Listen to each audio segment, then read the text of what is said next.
स्मृति from Misrikh. तो आज वट सावित्री की पूजा, मम्मी आंटी जा चुकी थी और मैं लेट में सो के उठी थी, इसलिए मैं रेडी हो रही थी। मैं रेडी हुई, एकदम जल्दी से मैं निकल गई कि बहुत ज़्यादा धूप थी। मैंने घर लॉक किया, फिर मैं निकल गई। पास में एक स्कूल है, वहीं पे वट वृक्ष लगा हुआ है, तो वहीं पे मम्मी आंटी गई हुई हैं।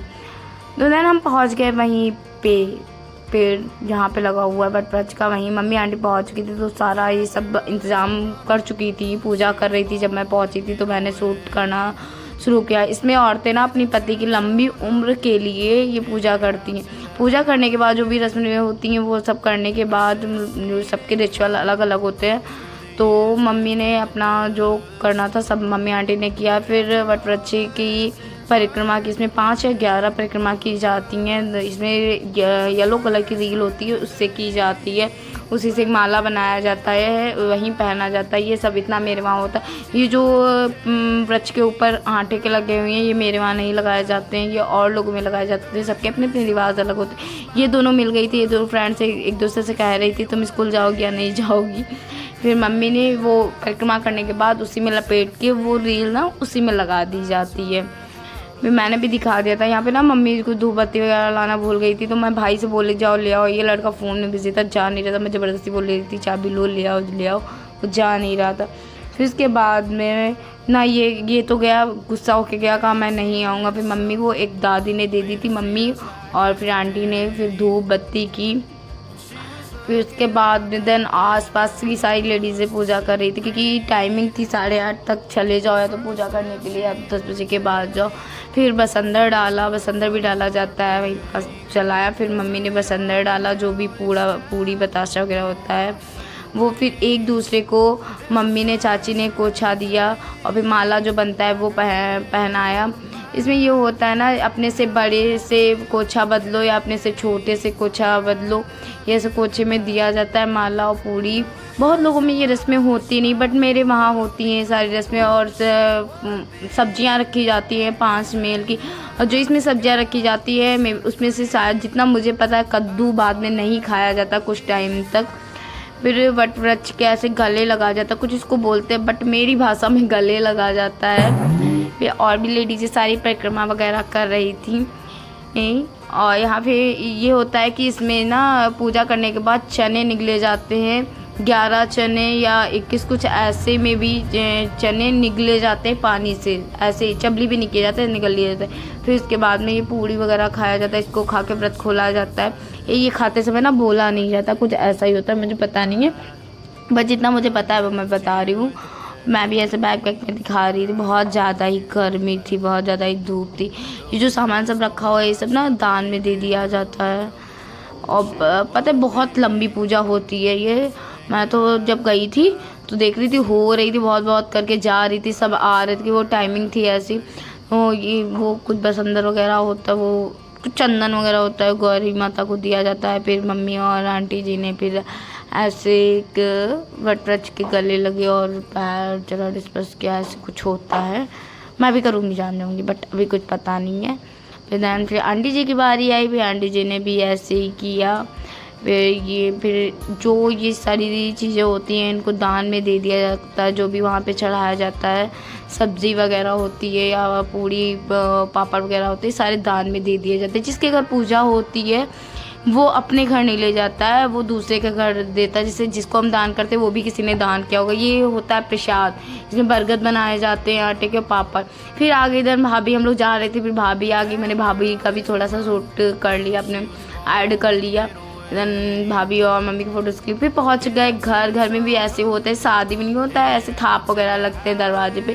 फिर मम्मी ने ऐसे थाप वगैरह अपने घर पे लगाया, आंटी ने अपने घर पे लगाया, थाप वगैरह लगाया, फिर टीका वगैरह किया। देन उसके बाद में भाभी और मेरी बड़ी माँ काफ़ी लेट हो गई थी, तो मैं वापस आई। फिर भाभी को मैंने तैयार किया, जो एक प्यारी सी नंद और भाभी का रिश्ता होता है, नन तैयार करती। तो मैं इन चीज़ों में एक्सपर्ट हूँ। मैंने भाभी को तैयार किया, साड़ी वगैरह पहन लेती हूँ, बट परफेक्ट मुझे पहनाना पड़ता है। तो मैंने पहनाई साड़ी। फिर भाभी तैयार हुई थी। भाभी की जो पूजा करने की टाइमिंग थी वो 10 बजे के बाद ही जाना था, क्योंकि कल लेट हो गया था किसी वजह से। तो भाभी और बड़ी माँ तैयार हो रही थी। भाभी इसमें ना सारा 16 श्रृंगार करती हैं औरतें, और मे भी करते सब हैं, बट न्यूली मैरिड जो होती हैं उनके लिए सारी चीज़ें ज़्यादा मैटर करती हैं। वो सब पूरा श्रृंगार करती हैं, जैसे विदाई नहीं होती, विदाई में सारा श्रृंगार करके विदाई होती, वैसे ही। फिर हमने कहा कि प्रियंका दी नहीं जाएंगी तो मैं भी नहीं जाऊंगी। फिर देन हम लोग धूप में गए ऐसे पल्लू ओढ़ के।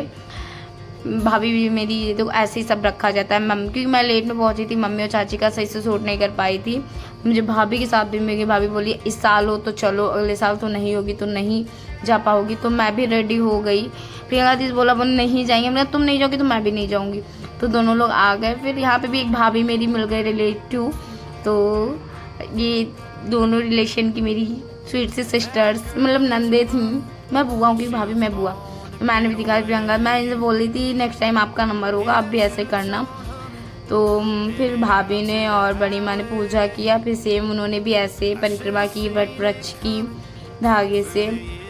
बहुत ज़्यादा ही गर्मी थी, समझ में नहीं आ रहा था कैसे लोग तैयार हो लेते। मैं सोची मेरा नंबर आएगा मैं कैसे करूँगी, बट अच्छा लगता है। ये पूजा मुझे बहुत पसंद है, अच्छी लगती।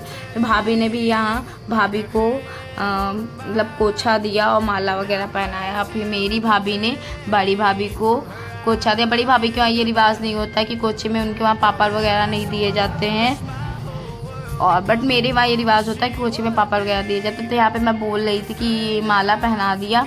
माला पहनाने के बाद कोचे में नहीं दिया, तो भाभी बता रही थी कि मेरे वहाँ नहीं होता, मेरा सिर्फ माला पहनाया जाता है, कोछा नहीं दिया जाता है। मैं मतलब जितना मुझे पता है मैं बोलती रहती हूँ, जो नहीं पता वो तो बड़ों से पता चल जाता है ना, एंड टाइम में कुछ चीज़ें भूल जाओ। तो मैं बता रही थी मेरे वहाँ ऐसा नहीं होता।